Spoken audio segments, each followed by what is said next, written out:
Welcome back to my course. Today we are going to have a conversation about the cultural turn on the left. And in fact, it will be the continuation of what we discussed last time. Remember, the topic of our last conversation was the decline of socialism in the West in the 1960s, 1970s, 1980s, and 1990s, the end of the last century. I told you last time that currently we are experiencing the renaissance of socialism. Although it's a small renaissance, but at the same time, and I think it needs to be emphasized that each emergency situation, a situation of crisis or a situation of war or profound social breakdown, that's the social and political space that provides a natural niche for socialism to enter and to promote its ideological agenda. It doesn't matter from what viewpoint you look at this situation. Again, it's how it happened, and that's how it happened during the last century, when during this emergency situations which sprang up as a result of the First World War, Great Depression, Second World War, the popularity of socialism was immense all over the world. And currently, in the wake of the crisis 2007-2008, and especially the most recent crisis, we also have a renaissance of socialist ideas. But at this point, we are going to discuss how the mainstream face of the current left was changed. Our conversation last time was devoted to the crisis of identity on the left. And this crisis was related to the fact that the left were losing its mainstream social base, which was the working class, or so-called the proletariat. Remember, in socialism, especially in Marxian socialism, working class people, industrial workers, they were held in a high esteem as the class of the chosen people who existed to liberate the whole world from the oppression. Okay, and since Marxian socialism was one of the most popular brands of socialism last century, so for many people on the left, not necessarily Marxists, but in general, for many people on the left, industrial workers, or proletariat again, in Marxist jargon, industrial workers were called the proletariat. These people were the ones who also voted for the left, followed the left, and eventually, as I repeatedly emphasized in this course, existed to save the world from oppression. And this class of people, this quote-unquote chosen people, started to collapse in the second half of the 20th century. Remember what happened with the working class. First, there were repeated attempts to trigger workers in the West to go to barricades, to join the class battles.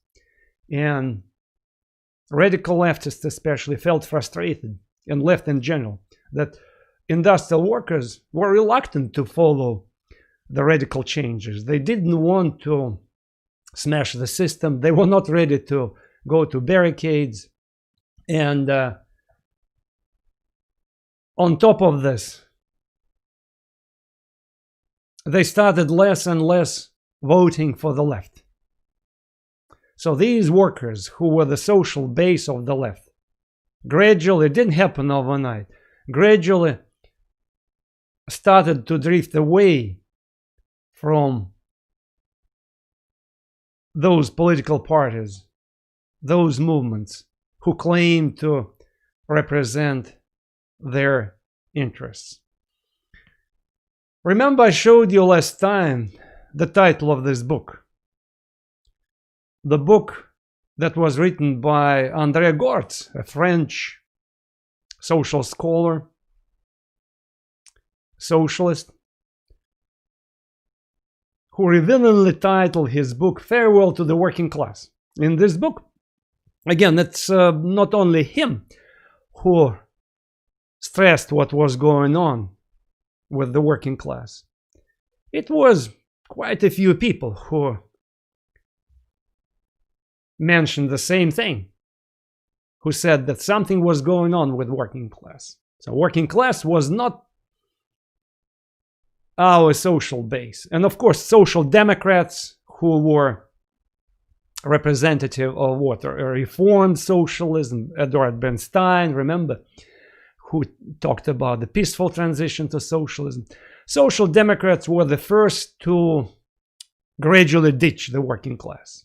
Okay, but communists and other radical groups were not yet ready to do it. Okay, but still, the fact could not be ignored. Something was going on. Plus, traditional working class, this industrial working class that worked in textile factories, machine tool factories, this muscular, manly, macho type guys, proletarians who handled machines. This type of worker was disappearing in the second half of the 20th century. Service industry was becoming more and more popular. Robotization, automatization was washing away traditional working class. So more and more workers were quitting on their traditional occupations. More and more people were joining so-called service sector, service industry. And of course, if we jump ahead, we're currently with computerization of society, we have jobs, home-based jobs, which totally disrupt this traditional Marxist notion of proletarians working under the same roof and developing this sense of camaraderie, solidarity. Remember, the foundation of Marxism was that by working together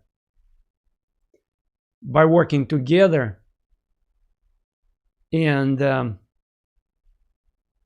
interacting with each other under the same roof, hundreds of workers, they gradually developed collective sense of solidarity, or proletarian consciousness, which was very important for Marxist ideology, Marxian socialism, this proletarian consciousness. So they argue that naturally workers working under the same roof, they developing this collective consciousness that made them into chosen people. That was the assumption. And now what we have, this collective identity, this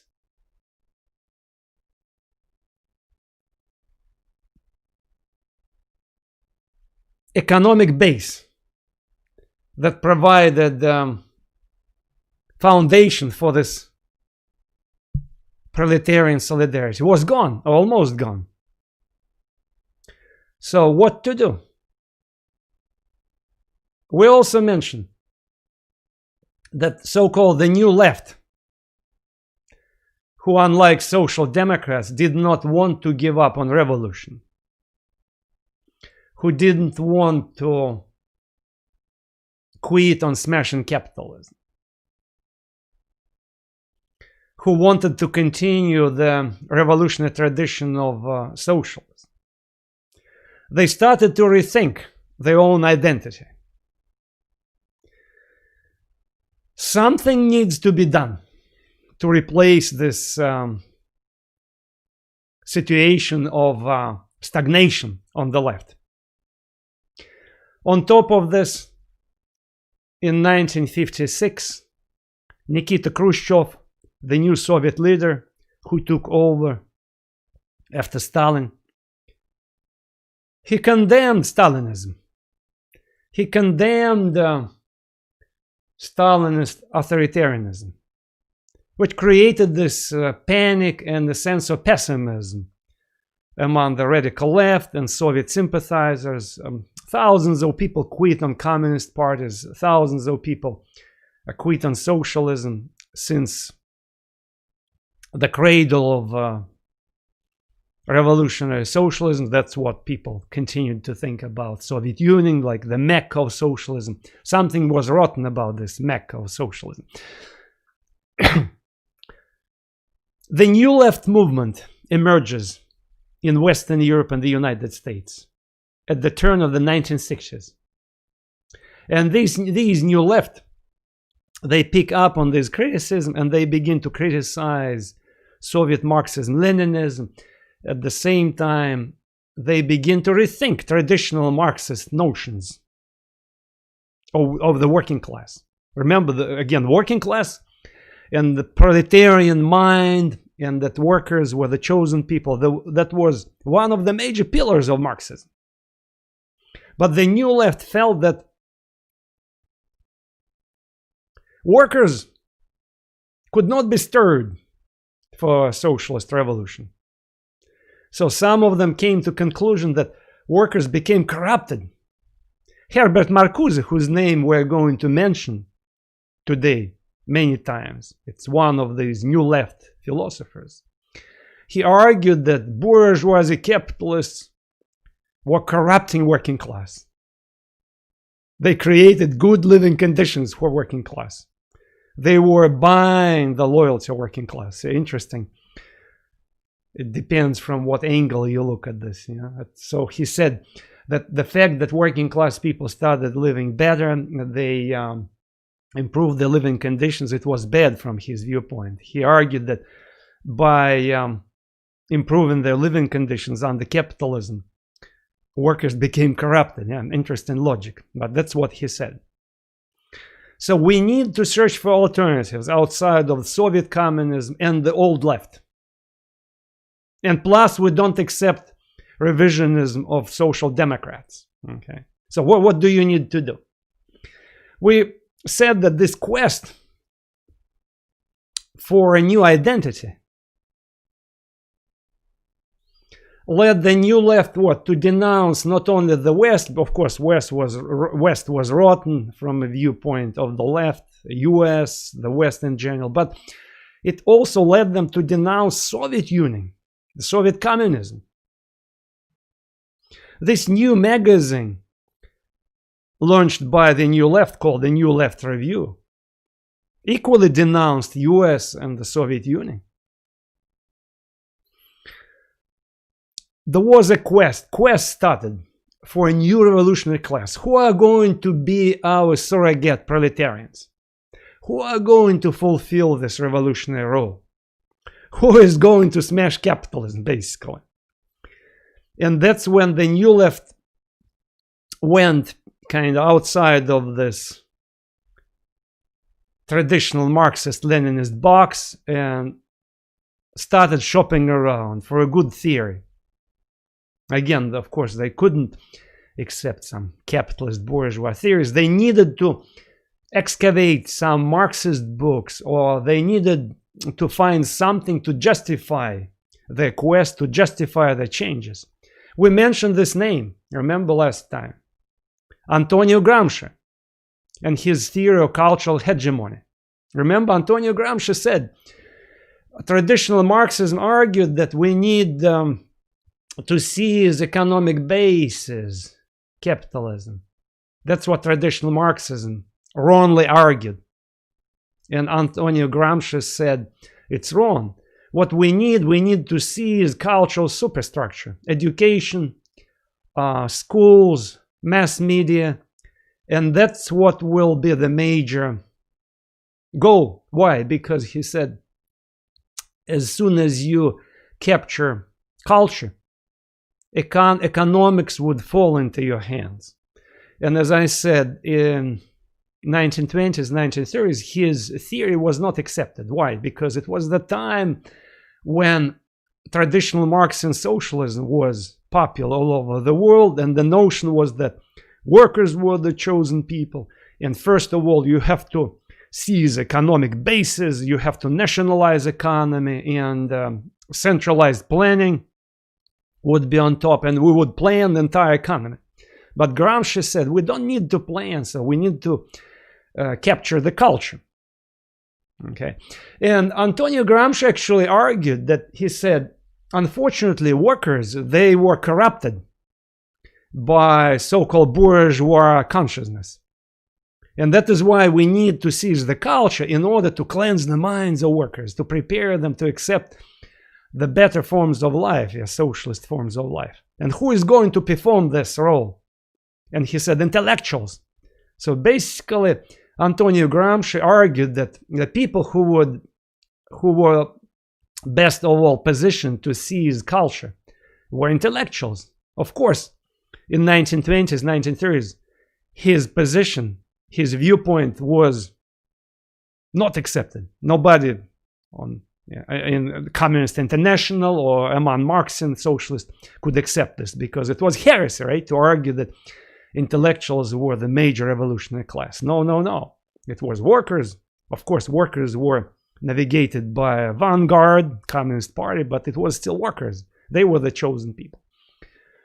But Gramsci argued that it would be intellectuals. And see, New Left in 1960s, 1970s, they excavated his books, translated them in English and French, and embraced his theory. Okay, but I'm going to identify a few sources, intellectual sources, who contributed to the New Left. It was not only Antonio Gramsci. I also mentioned last time so-called British cultural studies, which were launched in 1960s, 1970s. Okay, the British cultural studies, it's like a generic name for a group of Communist Party intellectuals and independent Marxists who lived in England, as you see, and who gradually started to shift Marxian socialism toward culture. They started to argue, British cultural Marxists, that we paid too much attention to economic basis. We need to pay more attention to culture. Culture is more important. And that no wonder these British cultural Marxists, they actually were the ones who publicized Prison Notes, this book written by Antonio Gramsci, okay, because their views were resonating with each other. British culture Marxists were represented by these two groups. The first one, dissident Marxist scholars who mostly were members of British Communist Party, and it's a substantial group of people. I mentioned last time one of the major names, E.P. Thompson, who wrote this book, Making of English Working Class, where he explored the education, like quote unquote, education of English working class media, how they were educated, who educated them, how the working class consciousness was growing, how they developed this sense of solidarity. There was another guy, a social scholar. He contributed to literature, to political science. His name is Raymond Williams, who was associated with Birmingham Institute of Cultural Studies. It's one of the major hubs of this cultural Marxism. He wrote this book, Culture and Society, and he promoted this concept of cultural materialism. And again, I would like you to remember this phrase, cultural materialism, okay, and this name, because it's like a very useful meme for you to remember. when somebody brings up, or if you read something about British cultural studies, Birmingham Institute of Cultural Studies, so this expression, cultural materialism, will let you know, will help you to understand what was going on in their minds at that time. So what was going on in their minds? They believed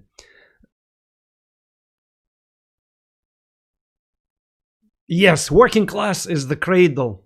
It's like salt of the earth. See, they didn't want yet to give up on working class because they were still tied to Marxism of old times. But at the same time, they understood that too much emphasis on economics was not a good idea. Too much emphasis on this authoritarian vanguard rule of Communist Party that was promoted by Stalinism was not a good idea. Okay, so what they said, let's guys face a reality. The working class people did improve its conditions. Okay, it's not miserable anymore. But at the same time, exploitation did not go away. We need to talk about cultural exploitation. See how they shifted the gears. They said, we have to talk more about cultural exploitation of working class people and people in general. So what did they mean, cultural exploitation? They started talking about imposition of mass culture, the culture of billboards, the middle class culture, culture of consumption,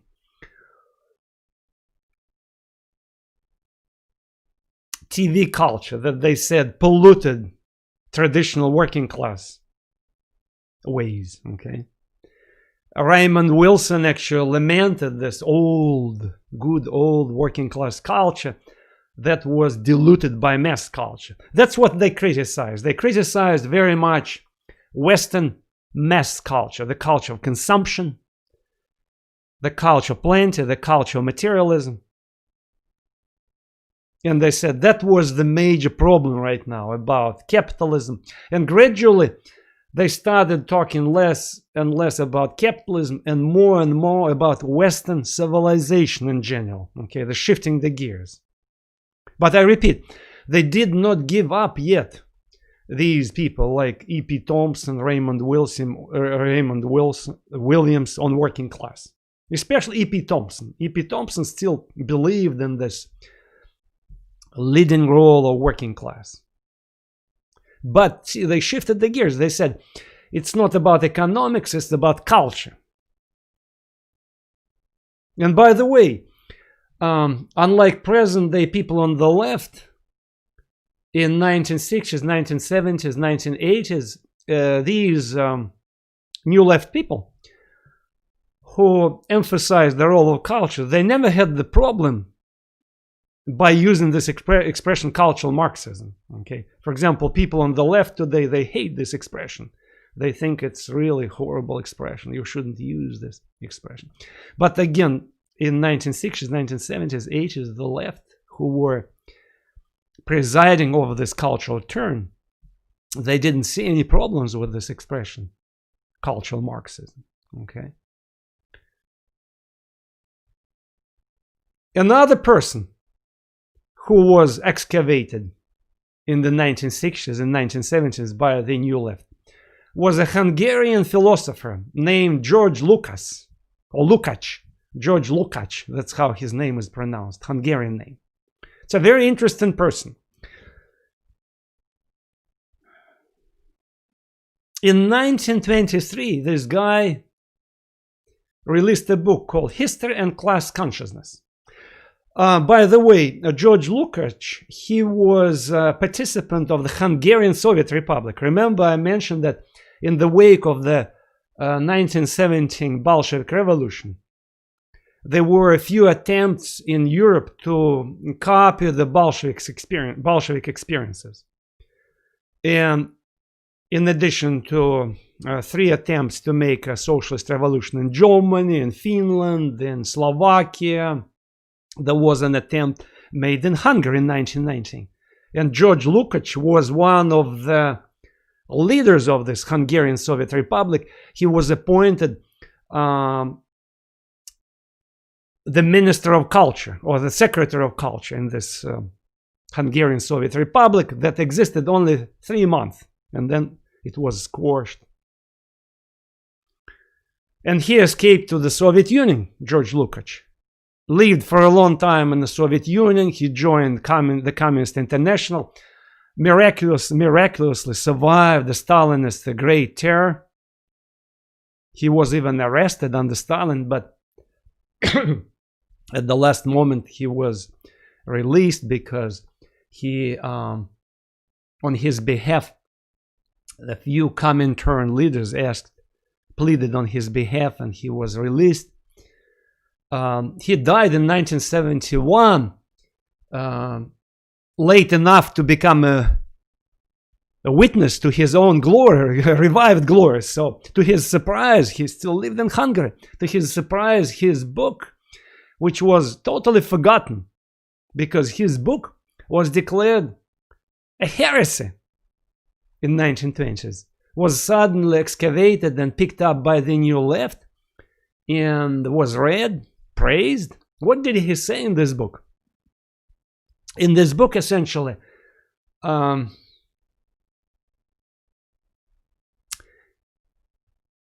he posed the problem. See, remember, the problem was that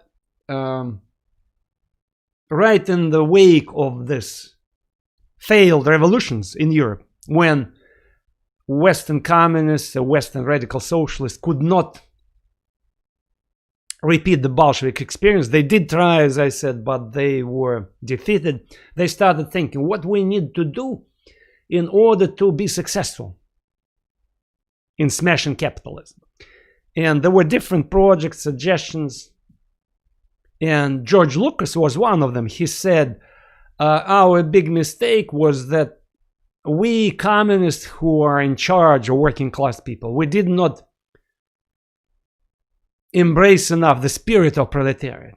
Okay, we should trust this salt of the earth. We should go native. We should observe the spirit of proletariat, because proletarian wisdom, it's the new knowledge. It's the most complete knowledge, because they know the future, they know the present. See, it's an interesting example of this, I guess, socialist version of the noble savage, right? And basically, he implied that we don't need vanguard. That was our major problem, because we had these vanguards in charge of socialist revolutions, and these vanguards, communist parties, they tried to tell us when we need to revolt, what we need to do, instead of going native, instead of embracing the wisdom of the working class people, instead of embracing the wisdom of these people. Okay? Because they are most holistic people, working class. They work with their hands, so that's idealization. So we are kind of these intellectuals or these Communist Party members, we are too far away from them. So we need to blend with the working class. Only when you master the working class wisdom, spirit of the working class, so you will be able to become the complete person, the complete. So as soon as you embrace this Holy Spirit, again, pardon my irony, Holy Spirit of the proletariat, you will become the complete person. And of course, no wonder that the Communist International declared his book a heresy, denounced it. Why? Because basically he implied that we don't need the vanguard. We don't need the vanguard. Remember, in Leninist agenda, the Communist Party, the concept of the Communist Party was central. So Communist Party should be in charge of everything. Okay. So he was excavated from obscurity by the New Left and those who didn't want to give up on working class, right? Who instead tried to praise the culture, working class, the wisdom, people like Williams, people like E.P. Thompson. Okay, no wonder he was excavated. So we need to go native. We need to kind of blend with working class people. I also mentioned last time so-called the Frankfurt School.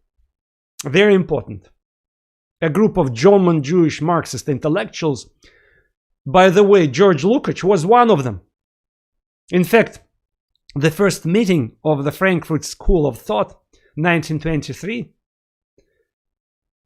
was devoted to discussion, was focused on discussing this book, History and Class Consciousness, written by Lukács. That was the first meeting of the Frankfurt School. In fact, the first meeting of what became known as Frankfurt School carried the name Marxist Work Week. That was the name. 1923.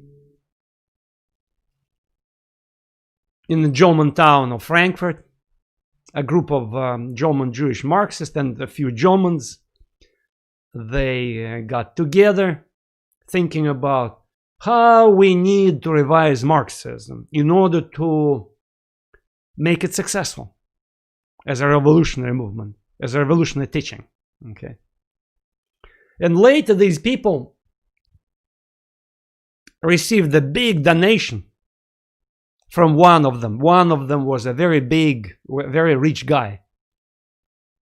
One of these Frankfurt people whom were thinking about what we need to do with working class in order to kind of, or what we need to do in order to revitalize working class or revitalize the radical left movement.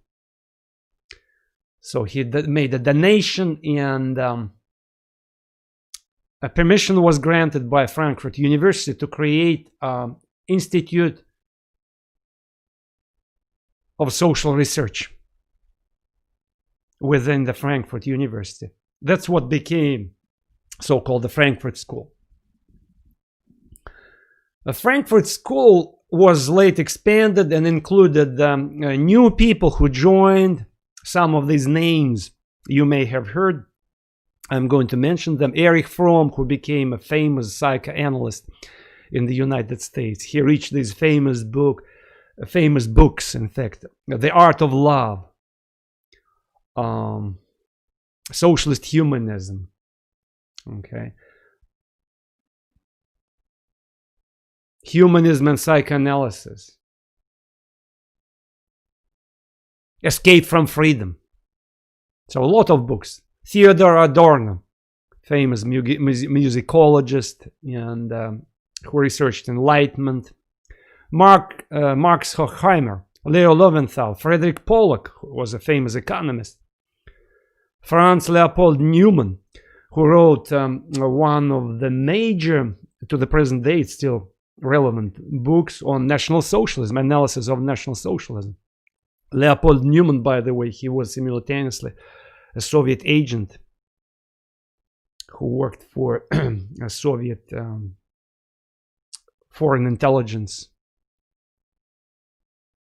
1930s, 1940s. Herbert Marcuse, a famous philosopher who became actually one of the major gurus for the New Left in 1960s. Herbert Marcuse, a philosopher who, by the way, also worked for US War Department during the war, and who wrote a famous book called One-Dimensional Man, Eros and Civilization. And finally, Walter Benjamin, who died in 1940 in France. In the present day postmodernism, he is a very popular philosopher. When Hitler came to power in 1933, these predominantly German Jewish intellectuals, they had to escape to the United States, and the whole institute was relocated to the United States. Okay. Some of them after the war remained in the United States, like Herbert Marcuse, Erich Fromm. Some of them moved back, like Theodor Adorno, Horkheimer, they moved back. They worked on different topics, by the way. We cannot just say, oh, they worked on the same theme. No. I repeat, they were psychologists, they were economists, political scientists. Okay. But what was common among them? They wanted to give a critique of the Western civilization. So they started to shift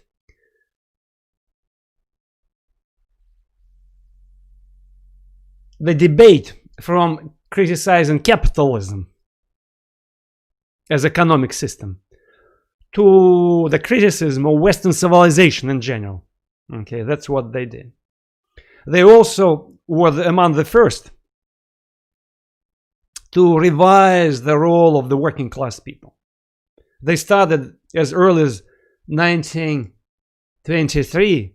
They started asking themselves this question. Maybe working class people are not the ones who are going to be the chosen people to smash capitalism. In fact, one of Frankfurt's scholars, when they were doing sociological surveys of German working class in 1920s, they were very upset. They said, oh, workers, they don't think about barricades, they don't think about revolutionary battles, they think about beer, they think about good life, good time, and how to provide for their families.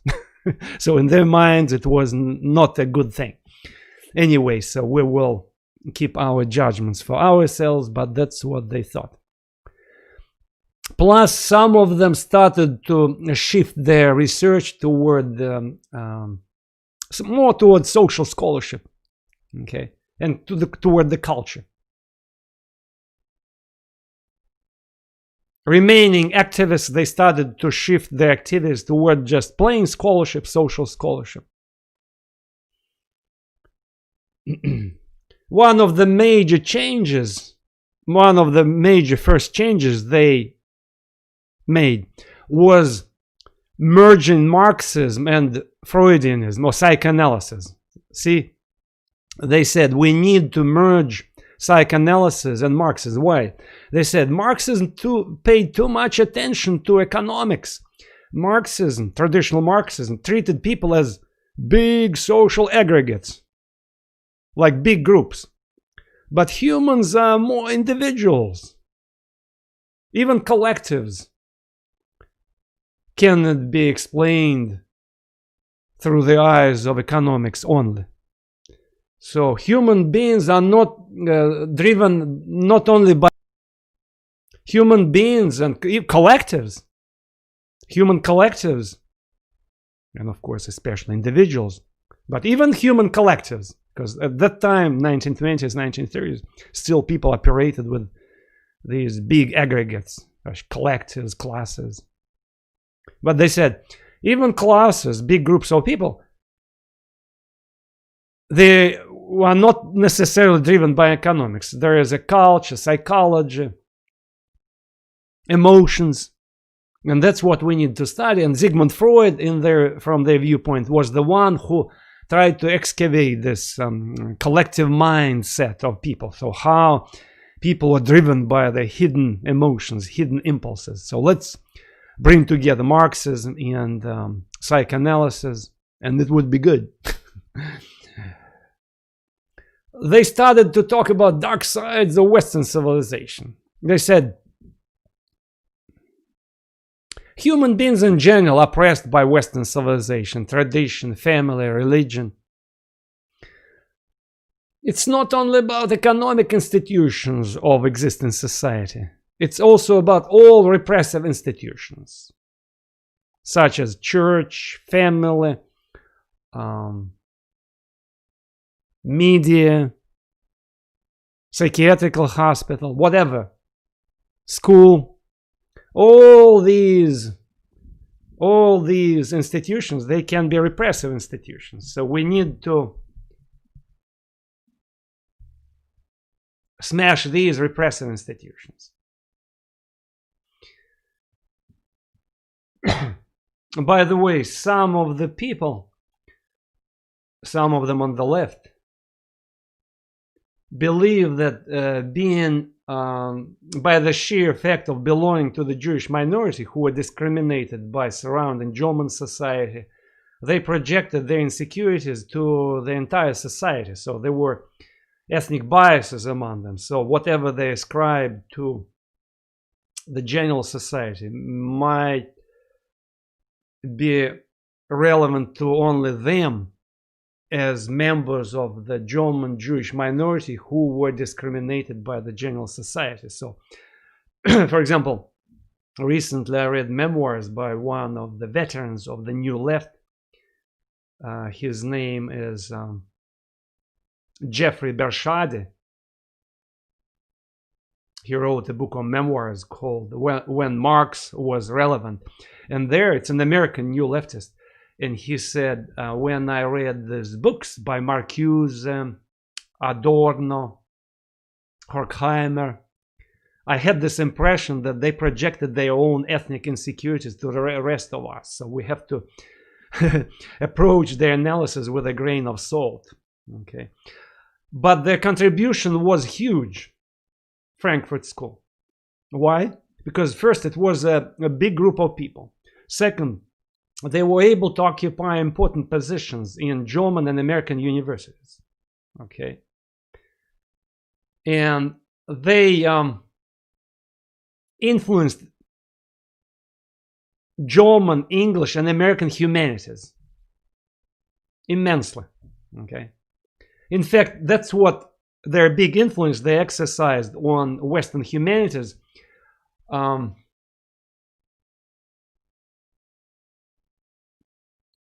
Created the situation when some people on the left, for instance, they said, oh, like Frankfurt School, they created the critical theory. So what, by the way, Marcuse and other philosophers argued, they developed this method of critical theory. Okay, so you have to criticize all existing institutions and consider them as repressive institutions. Okay, look for the signs of oppression, because all our relations in contemporary society are driven by these relationships of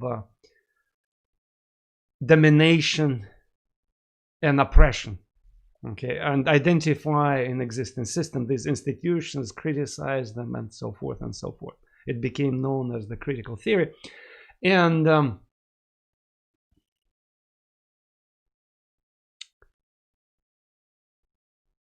the fact they exercise so much influence on Western social scholarship and on Western intellectual culture, because some of these philosophers became known public intellectuals, like, for instance, Herbert Marcuse. He became a very famous public intellectual who was widely published in the media.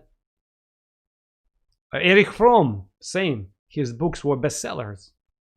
Okay.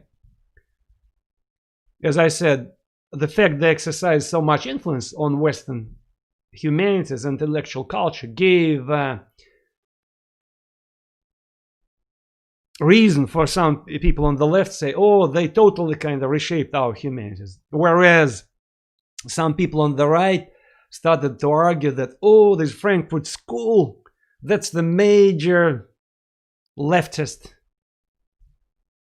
like Trojan horse within the Western civilization. In fact, there's some conspiracy theory on the right that said Frankfurt School, it was a conspiracy on the left. They purposely created this school in order to plant it in the heart of the Western civilization as the Trojan horse.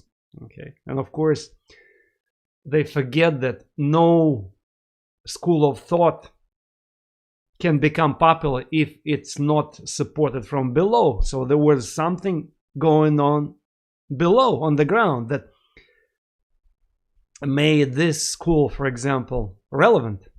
Okay, because this Frankfurt School was marginal in 1920s, 1930s, 1940s, but then suddenly in 1960s, 1970s, and later, it became relevant. So it means there was something going on the ground. And that's what I mentioned before. The profound changes on the left, who started to gradually push aside the working class or rethinking working class, and that is why they became interested in these ideas, who had been marginal before. Okay, that's why I'm trying to say that we need, when you see that some theory or some intellectual school suddenly becomes popular, it's not only because somebody creates a hype around this school. It's because there is something going on the ground, in culture, in society. in intellectual life, when people become frustrated about old ideas and then naturally move to some other ideas. Okay. Anyway, the New Left picked up ideas of Frankfurt School, picked up these ideas. And these ideas were sinking into intellectual culture. And one of the major goals was, of course, what are we going to do with these chosen people, proletariat? So how are we going to, where are we going to find a replacement? And who is going to replace the working class? Again, I'm not saying that Frankfurt School philosophers, or each day they were asking the same, this question each day. No, I'm just saying the whole intellectual culture that the left thought collective implied that we need to find some replacement for their workers. So we need to identify new revolutionary classes or class who is going to smash capitalism, or, as I said, Western civilization, because less and less they were talking about capitalism. Not everybody, of course, ditched this expression capitalism. It was still popular. For example, Marcuse, constant in his lectures, he mentioned this word capitalism, and of course as a pejorative with negative notions. Okay, but others on New Left, they started to use the expression Western civilization. Okay, one of the firebrands who contributed to this cultural turn was an American sociologist. See, I purposely picked up his picture here on motorcycle. He loved motorcycles. C. Wright Mills, okay, a country boy from Texas who was desperate to join New York intellectuals who moved to New York, and wiggled himself in New York City culture. This Bohemian left became part of Bohemian left, and was using from time to time his southern accent, you know, to kind of to pepper his talk, to give himself this a new grassroots charisma, showing at the same time that he was the one who was to change the face of the left. Okay. A bad boy, he created the image of a bad boy, this rebellious scholar, and plus he died young from a heart attack 1962. And of course, you know, when an intellectual dies young, and especially if he is an iconoclast and some kind of countercultural guy, so he becomes a charismatic person in the eyes of a surrounding crowd. Okay, that's what happened with Wright Mills. He was very popular with students. At the same time, he was quite rude, crude, purposely. Okay, said things as they were, didn't care about what people thought about him. Okay, he, by the way, he is the author of the famous book that became classical called A Power Elite. It's about the ruling classes in Western countries. But for us, he is more relevant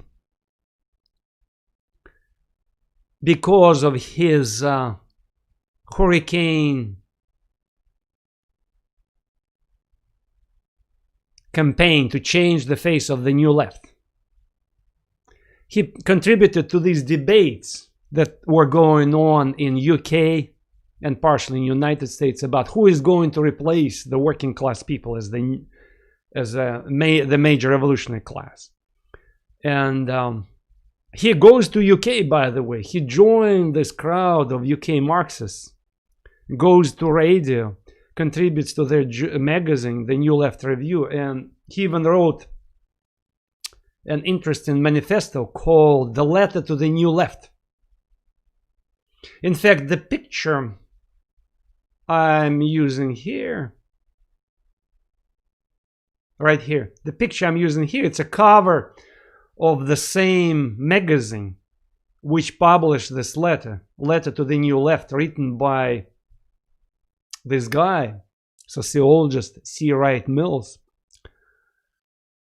In this letter to the New Left, he said, let's ditch once and for all Victorian Marxism. That's how he called Marxism-Leninism, that put emphasis on the working class people, on the ruling vanguard role of the Communist Party. He said, all this trash, we need to say goodbye to this. And of course, he made people like E.P. Thompson, even Raymond Williams, feel uncomfortable about it, because they still, they were not ready yet to say goodbye to the working class people. Not ready yet. But he was, Mills. He said, all the stuff, it's old Marxism. It's not relevant anymore. Look what's going on with workers. Workers are not ready to go to barricades. We need to look for new revolutionary classes. Let's get rid of this Victorian Marxism.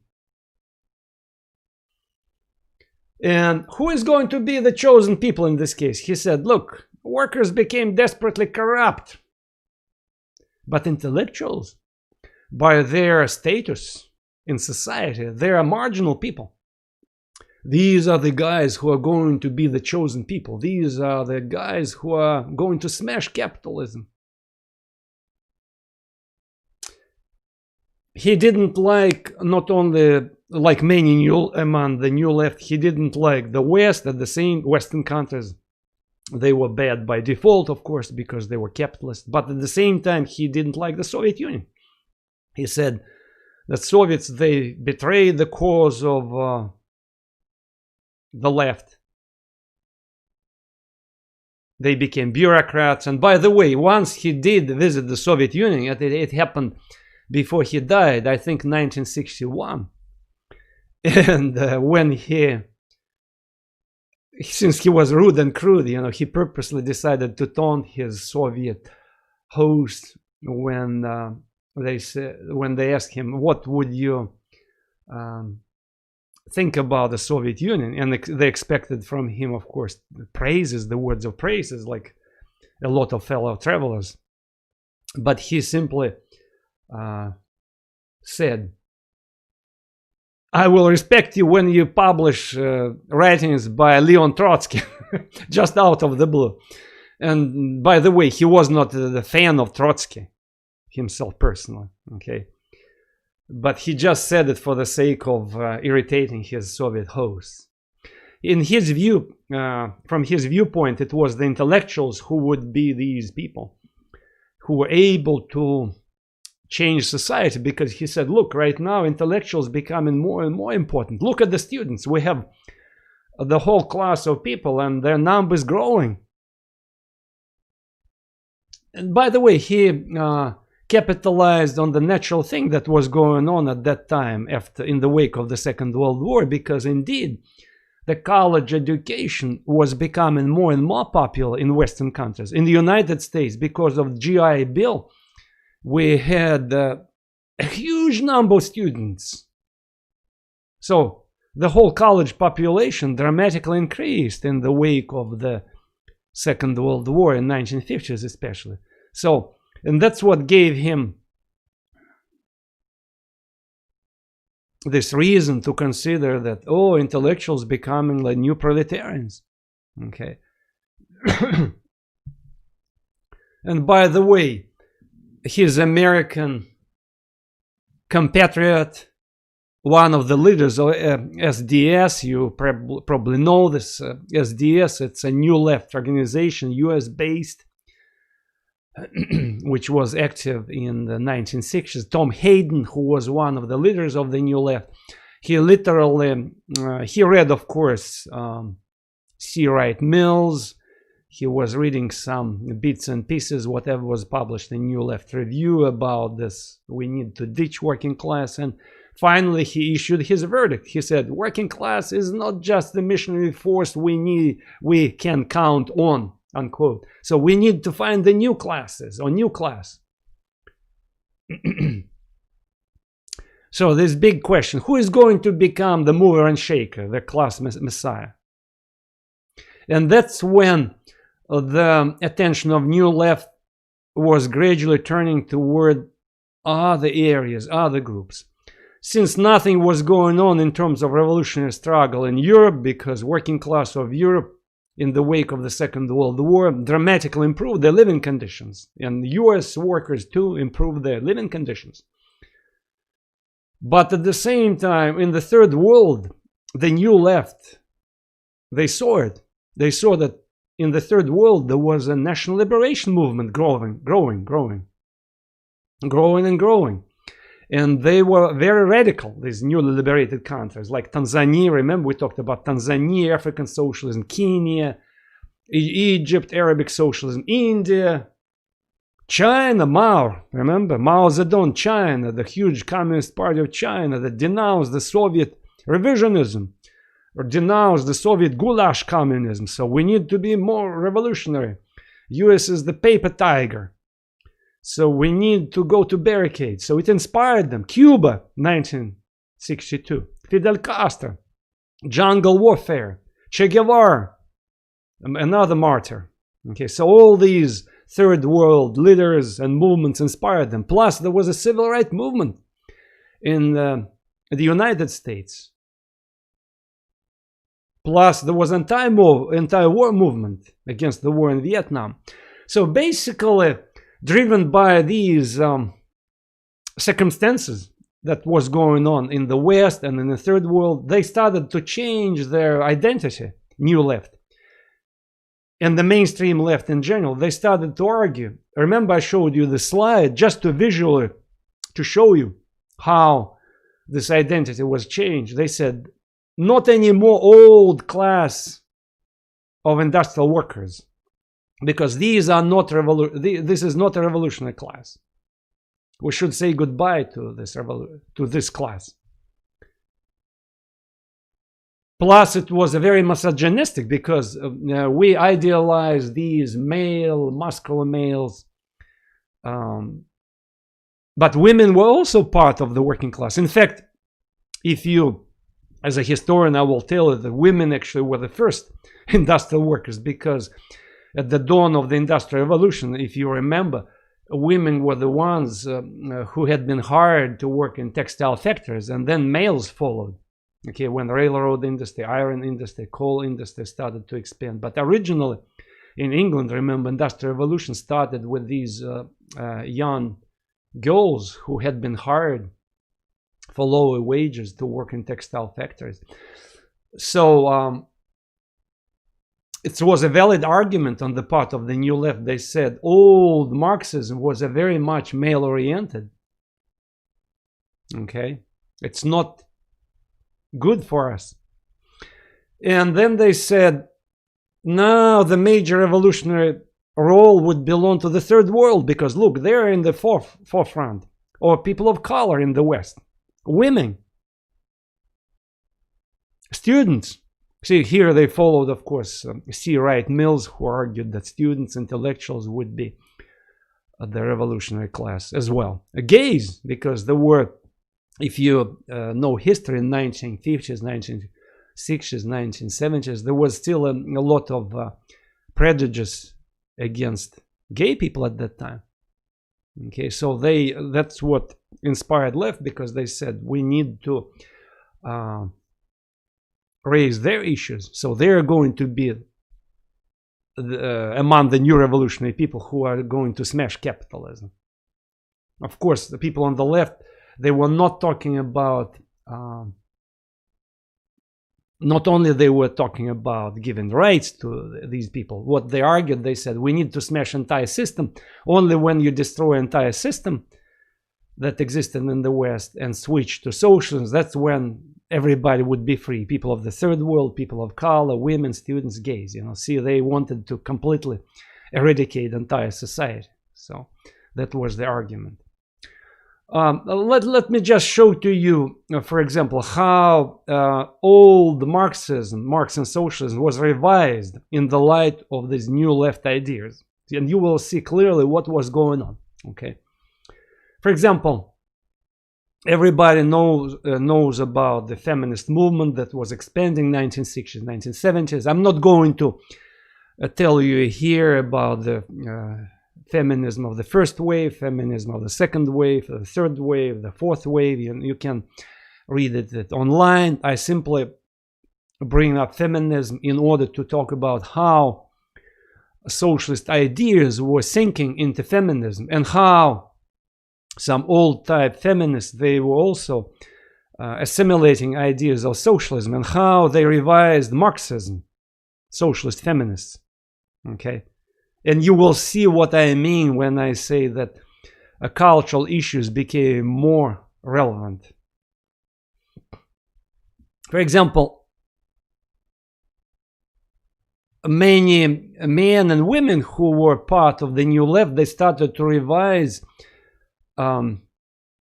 Marxism in the light of this feminist movement that was on the rise, especially in the United States. Okay, because in Europe, as you know probably, so women received rights early in the wake of the First World War, because they were very active in economy, because they came to replace males, because a lot of males were slaughtered, died during the First World War, right? So they became very important as economic force, and of course the governments had to give them rights. But the United States stayed away from this process, and everything was delayed in the United States. So here we have in 1960s, 1970s this expanding feminist movement. Okay, and in the light of this movement, see, there was not much working class movement.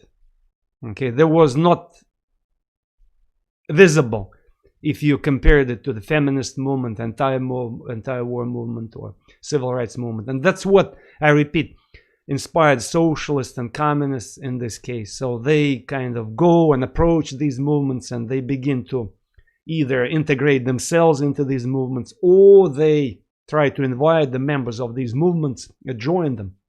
Okay, and at the intersection of these forces, we have socialist feminism, for instance. Look how some New Left revised ideas of Marxism in the light of feminism. Okay, for example, in classical Marxism, gender was downplayed. Okay, it was argued that working class people oppressed by bourgeoisie, and that was it. So there was no mentioning of women. Okay, but socialist feminists started to argue that we forget about this hidden half. I'm using the Simone de Beauvoir expression, this hidden half.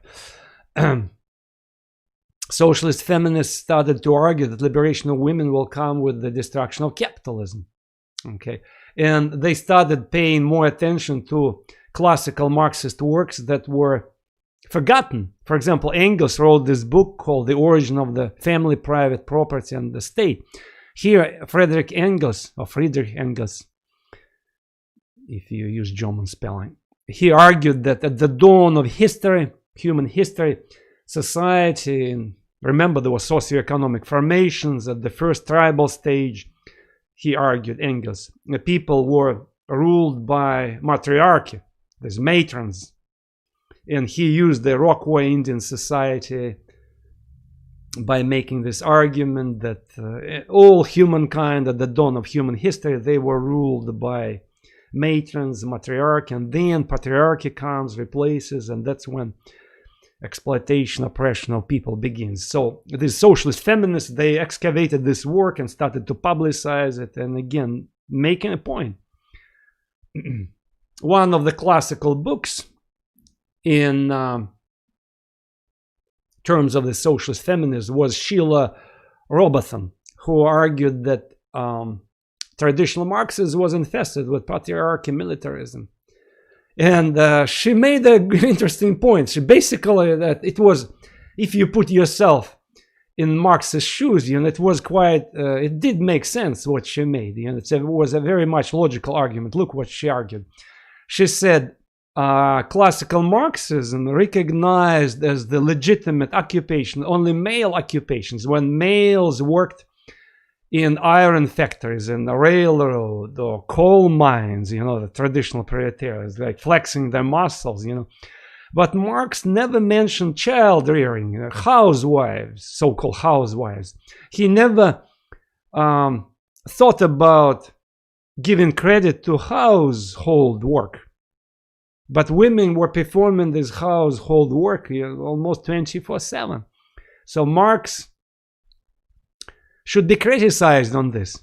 Okay, a child rearing, it's a lot of effort, a lot of energy, a lot of emotional investment in addition to household work. Plus, of course, it's obvious young, primarily unmarried women worked at textile factories. But even if we put these proverbial textile factories, satanic mills aside, she said, Sheila Robotham, just take women who stayed home. So the way they contributed to society was equal or even more than the males. So males at least worked, whatever, 10 hours, but women were working in the households 24/7. Okay. Plus, she said, the whole vanguard idea in Marxism, Leninism, it's a very militaristic and male-oriented. Okay. And some radical feminists, they totally revised Marxism. Look, I'm going to show you. Look at this slide. That's how they revised Marxism. They said in traditional Marxism, society was divided in two parts. It was like two-dimensional, just one-dimensional. But we have our own one-dimensional system, but it's more relevant.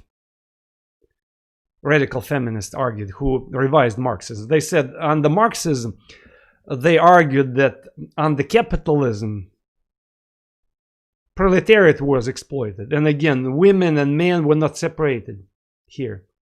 Just generic proletariat. But they said it's not the major issue. They said the major issue, it's women who were exploited by males. See, in traditional Marxism, they said it's workers, proletarians who are exploited by capitalists.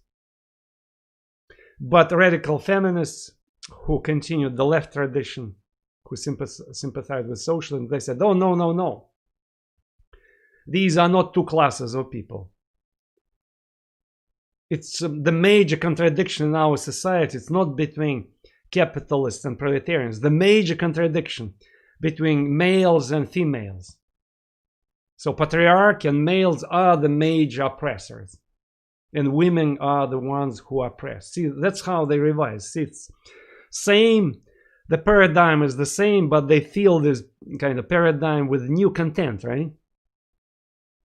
Instead of class was replaced by gender. It's very interesting. So visually, you can see how this replacement took place. Anyway, I'm shifting the gears.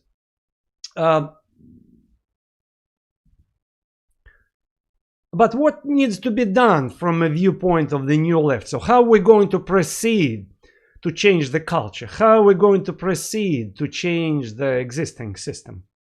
Smashing the system. Smashing so-called Western ways. Okay. Partially, the answer could be found in the article written by Herbert Marcuse. I gave you to read this article called Repressive Tolerance, 1965. Herbert Marcuse argued that existing freedoms in the West, it's a sham. Because, again, culture is totally controlled by bourgeoisie, by monopolies, and the system is rigged against the left. That's what he argued. He argued that so-called, from his viewpoint, freedom of speech, it's a sham. It's in reality, everything is controlled by capitalist monopolies. Okay.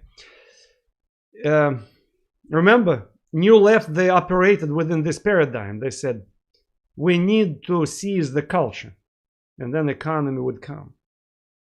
The major goal is to turn the entire system in favor of the left. How are you going to do it?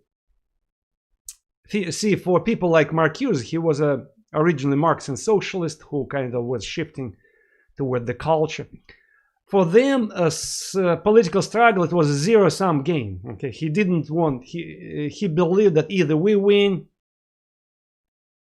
or we will not win, or either you lose, or you will win. So he could not recognized the system of checks and balances, the system of individual liberty. It didn't exist for him. For him, either you smash me or I will smash you. It's a zero-sum game, okay? So he believed, he viewed the world as this Manichaean struggle. The house of capitalism, Western civilization, the house of the left, these progressive forces. And progressive forces should totally smash whatever he viewed as the forces of darkness, okay? So he believed that the system should be shifted in favor of the left gradually in order to phase out the false consciousness and create the better forms of life. How do you do it? He said, first, we gradually should purge academia, media, and education from so-called bourgeois value-free learning. Okay, that was his argument. You can read the article I posted. Okay, it became very popular among the new left. Of course, it was criticized by people who appreciated individual freedom, and some people, by the way, on the left felt uncomfortable about it, I have to say. Because what he said in this article, again, if you read it carefully, you will see that basically Herbert Marcuse defended so-called noble censorship. He said, we need to impose censorship that shuts down so-called regressive forces, or on the right, he said, people on the right. Again, it was up to him, of course, to define who would be regressive, who would be progressive. Okay, so he reserved for himself and his own friends among the new left to define who would be progressive and who would be regressive. So he said, we need to practice noble censorship. No freedom of speech for people who disagree with us. And he said, since he was a person on the left, he said the historical record of the left is much better than historical record people on the right. When, again, read this article. When you read this article, regressive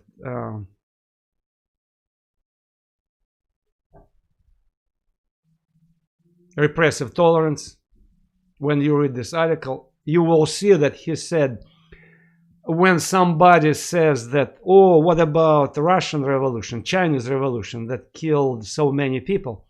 He said, oh, it's okay because they were fighting for the good cause, you know. Since again, the logic here was simply that if you fight for a good cause, you know, I guess it's okay when you have a lot of victims. Yeah. Some people might question this logic, but that was his logic. He said, our record, people on the left, are much better than historical record of the people on the right, but that's what he said. To correct the oppressive system, one should need to make this unequal for the privilege. Okay, and it was up to him, person on the new left, to identify who is privileged, who not privileged.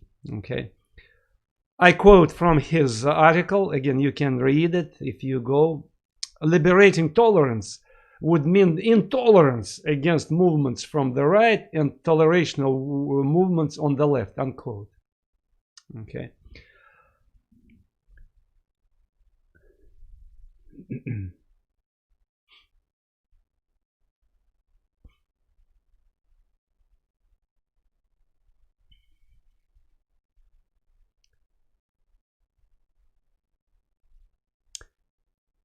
Now I'm going to mention something that recently totally changed the paradigm on the left. See, the new left, they revised the traditional Marxian paradigm. They shifted toward culture. They said it's not, they said the major contradiction of our society, it's not about working class that was profoundly corrupted. It was about other groups of people. We need to bring them in, the other groups of people who were also oppressed, and we need to bring to light the causes And they might become our revolutionary class that would smash the entire system. That's what they thought.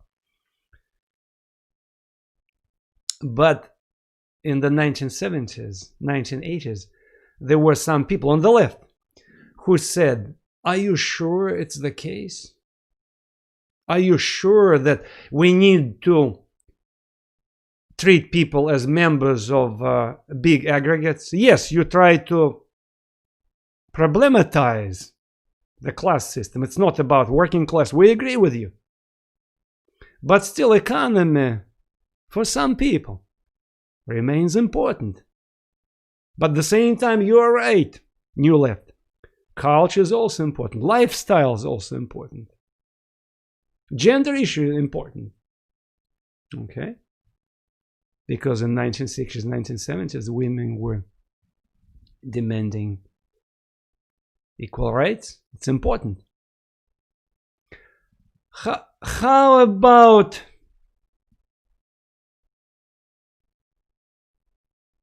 differentiating, finding new groups within the groups you identified? Why do you need to do it? Those New Left who still stuck to their paradigm. But there were others among them, among the New Left. They said, look, what if you face this situation? What if, and actually it's an actual example. Okay, one of the scholars on the left, her name is Kimberly Crenshaw. Kimberly Crenshaw. And he said, what if you take a black woman who is a member of, let's say, some left-wing group, and she is in the same collective with other black men and white women. They fight for some kind of common cause as a part of the group. Who is more oppressed and who is less oppressed in this group? Or, for example, I will give even a better example. What about a Black Power movement where men and women participate? Do we need to treat this group as a homogeneous group of people? Because as a female, she is probably oppressed more than a black male, who is also oppressed because he doesn't have equal rights compared to a white male. So what does it tell us? And the Kimberly Crenshaw said, we shouldn't treat people as members of this big homogeneous aggregates. We should identify smaller groups within the big groups. And maybe these smaller groups, they also oppressed, and we need to identify these groups.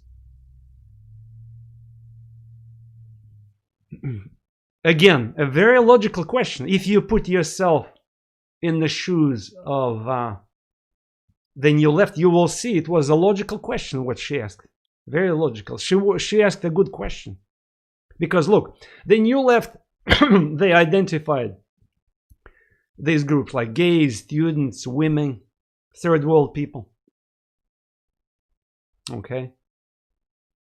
What about other people who had their own identity within these groups? That's what these people like Kimberly Crenshaw argued. Well, among the students, what about among students? We have Asian students, Caucasian students, black students, Hispanic students, Arabic students. They have their own problems. Maybe some of them more privileged, less privileged, maybe some of them more oppressed, less oppressed. And yes, indeed.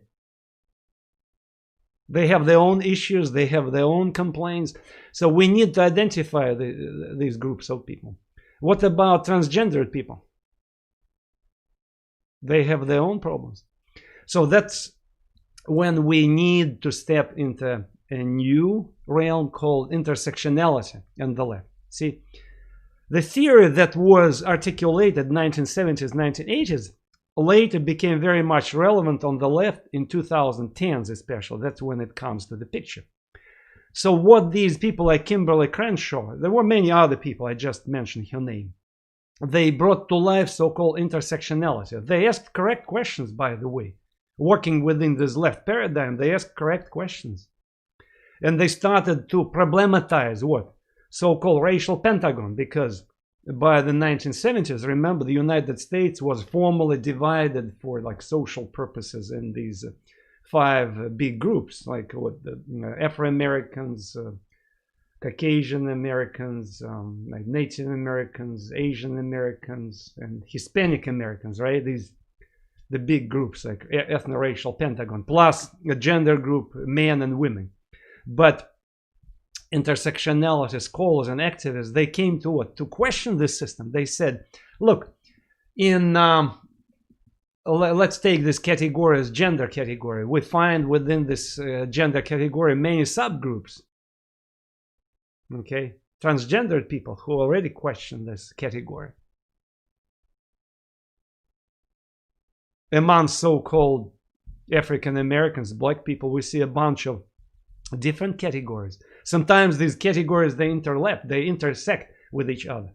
And that's what I visually tried to, I copied a few schemes they draw explaining this theory for you to capture. So we have a bunch of intersections. So intersections of different identities which relevant to people, more relevant than some generic aggregate identities. Why do I say that these people ask correct questions? Because they try to problematize this big group mentality. Okay, and that's how we have eventually this whole alphabet soup of new identity groups emerging, okay, who try to articulate their problems, their issues, you know, bringing them to light, fighting for them, and whatever, okay. And the left and socialists, they try to identify these causes and support them. But some of them really build complicated schemes. Like, for instance, one of these schemes, look at this. It's an attempt to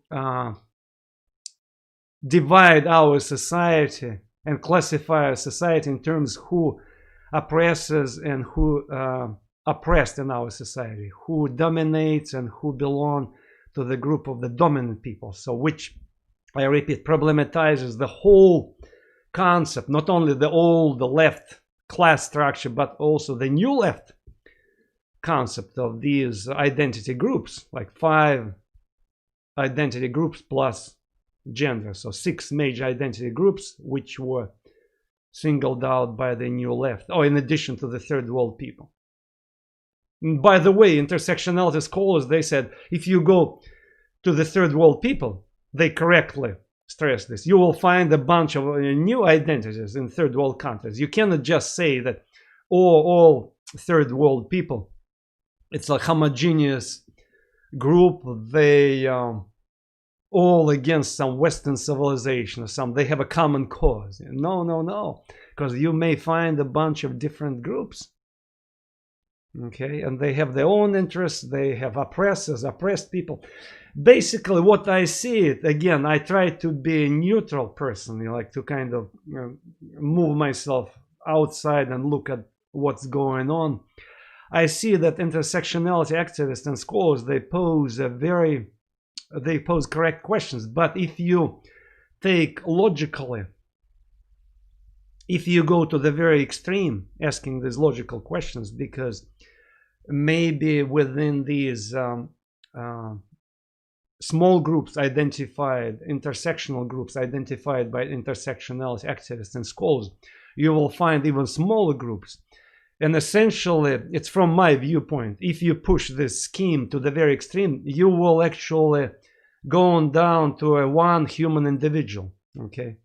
You have to legitimize individualism.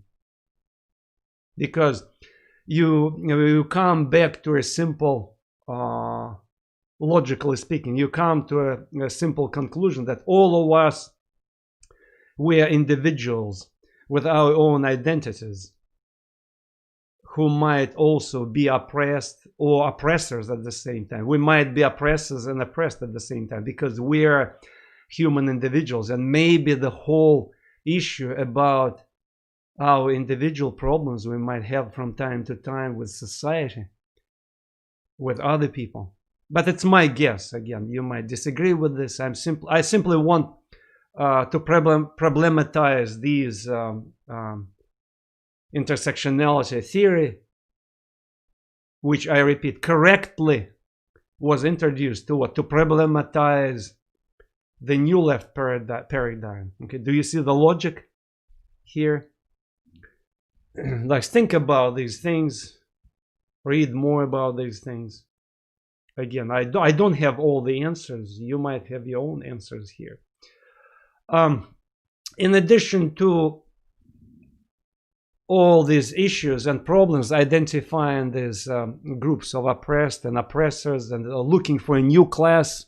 By the way, in this intersectionality theory, it's also there's a problem how to find a new class or new classes of people who would be this, from a socialist viewpoint, a new revolutionary force, because when you break apart the whole society, you might be involved into this ongoing argument. You know, people might say, "Oh, I'm more oppressed than you, and you are less oppressed." So it will be interesting to see, you know, how eventually in socialism it would be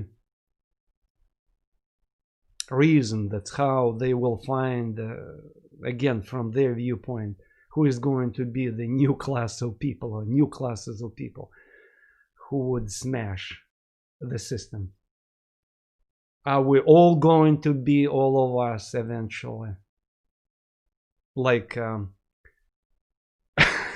and here I would like to make a transition. There is a scholar, he deceased, you know, his name is Ulrich Beck, a Western German sociologist, Ulrich Beck. So he is the author of Theory of Individuation. He said basically, and that's what I'm used right now to problematize this the scheme I just showed to you. He said in our postmodern reality, each human being essentially becomes an individual. So ultimate minority is a human individual. That's what he argued, Ulrich Beck. He said it's hard to find this aggregate group that says, oh, this is a minority, because each individual is the ultimate minority. And he said in the new global environment, when we are threatened by global warming, by climate change, so everybody is proletarian. That he actually said this. He said we're all surrogate proletarians because this capitalist system that presides over the globe exploits all of us human beings, and we are all proletarians, all people, men and women, third world people, first world people, second world people, all of us.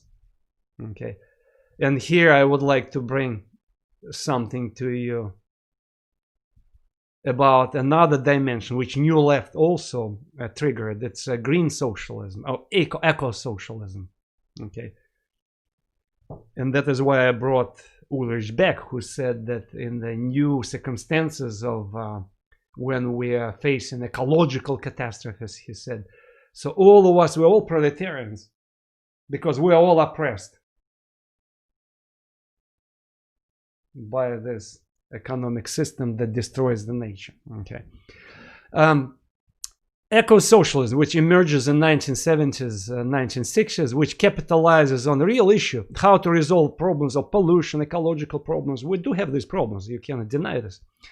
But the problem is that how you treat these issues, because in 1960s, 1970s, still those people who wanted to protect environment, they simply talked about protection of environment within the existing system.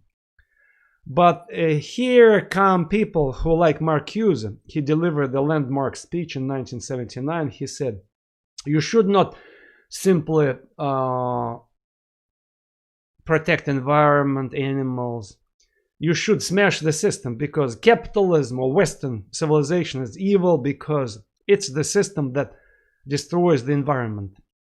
Because Western system, civilization, it's about economic efficiency, technology, consumerism, and that is why it's oppressive system.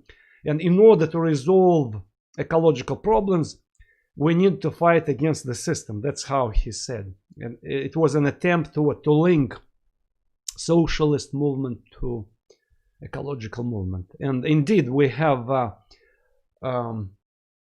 so-called a Green Party emerged in 1970s that established links with the socialist movement in many Western countries. Okay. And here we have New Age, also New Age movement that said we need to live a holistic life, organic life, close to nature. Okay, Western civilization cages human beings. So Western civilization destroys nature.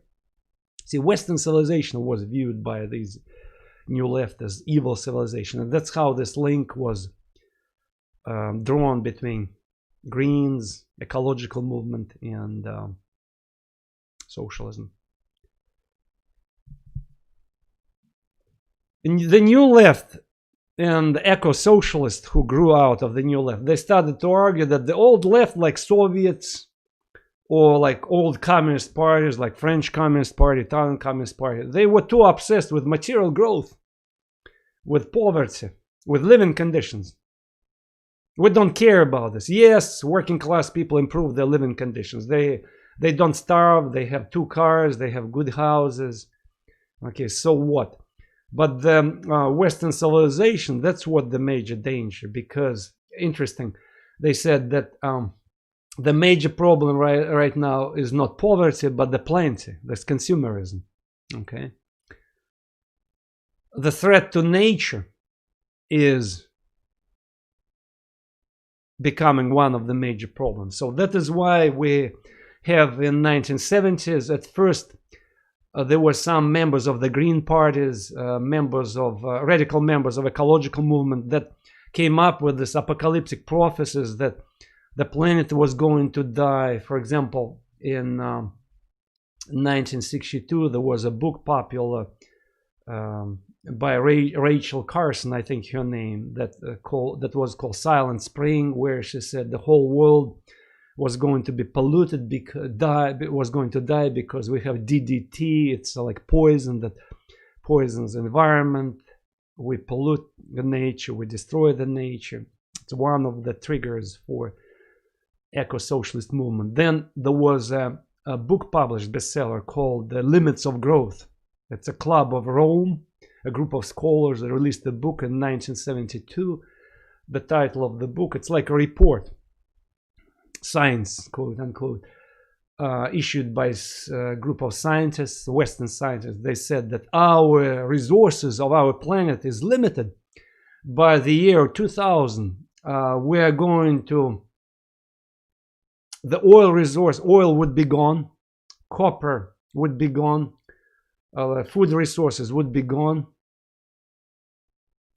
There were some prophecies that we would have so many people on our planet that we would not have enough food to feed these people. Yes, if you Google the limits of growth, Club of Rome, and you will see. So what they predicted, they said all our energy resources would be depleted by the year 2000 and we're going to die. We need to do something. And of course, what we need to do, we need a big state or some kind of international organization that would come and would begin to distribute resources because they're so limited. Though, fortunately, it didn't happen, of course.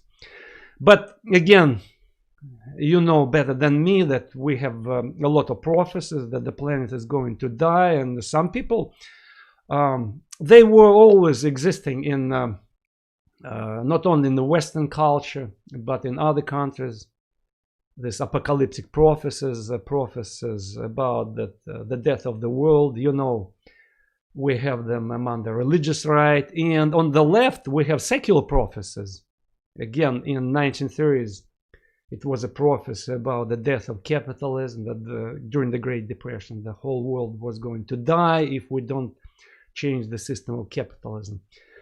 since the 1960s, 1970s, we have these ecological prophecies. The world is going to die because we mistreat the nature, and we need the big state to come and control our resources. Okay, I'm not going into details. You know yourself, fill the blanks, where these prophets of doom, gloom and doom.